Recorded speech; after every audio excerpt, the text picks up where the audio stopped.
अभ्यास का महत्व प्राचीन समय में विद्यार्थी गुरुकुल में रहकर ही पढ़ा करते थे। बच्चे को शिक्षा ग्रहण करने के लिए गुरुकुल में भेजा जाता था। बच्चे गुरुकुल में गुरु के सानिध्य में आश्रम की देखभाल किया करते थे और अध्ययन भी किया करते थे। वरदराज को भी सभी की तरह गुरुकुल भेज दिया गया।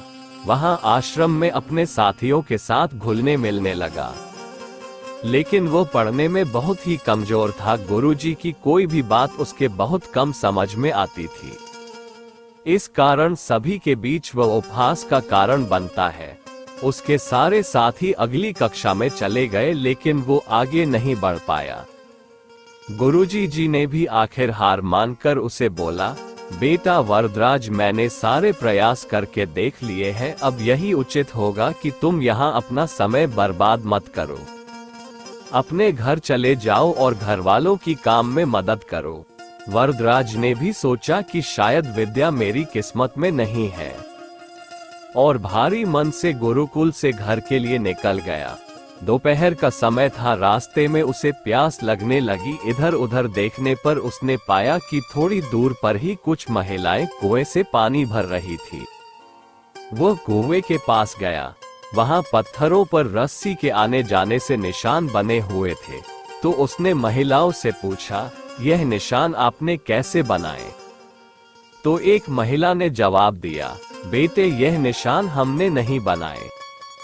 ये तो पानी खींचते समय इस कोमल रस्सी के बार बार आने जाने से ठोस पत्थर पर भी ऐसे निशान बन गए हैं। वरदराज सोच में पड़ गया। उसने विचार किया कि जब एक कोमल से रस्सी के बार बार आने जाने से एक ठोस पत्थर पर गहरे निशान बन सकते हैं, तो निरंतर अभ्यास से मैं विद्या ग्रहण क्यों नहीं कर सकता। वरदराज ढेर सारे उत्साह के साथ वापस गुरुकुल आया और अथक कड़ी मेहनत की। गुरुजी ने भी खुश होकर भरपूर सहयोग किया। कुछ ही सालों बाद यही मंदबुद्धि बालक वरदराज आगे चलकर संस्कृत व्याकरण का महान विद्वान बना, जिसने लघु सिद्धांत कौमुदी, मध्य सिद्धांत कौमुदी, सार सिद्धांत कौमुदी, गीर्वाण पद्मंजरी की रचना की। शिक्षा। दोस्तों, अभ्यास की शक्ति का तो कहना ही क्या है। यह आपके हर सपने को पूरा करेगी। अभ्यास बहुत जरूरी है, चाहे वो खेल में हो या पढ़ाई में या किसी और चीज में। बिना अभ्यास के आप सफल नहीं हो सकते हो। अगर आप बिना अभ्यास के केवल किस्मत के भरोसे बैठे रहोगे, तो आखिर में आपको पछतावे के सिवा और कुछ हाथ नहीं लगेगा।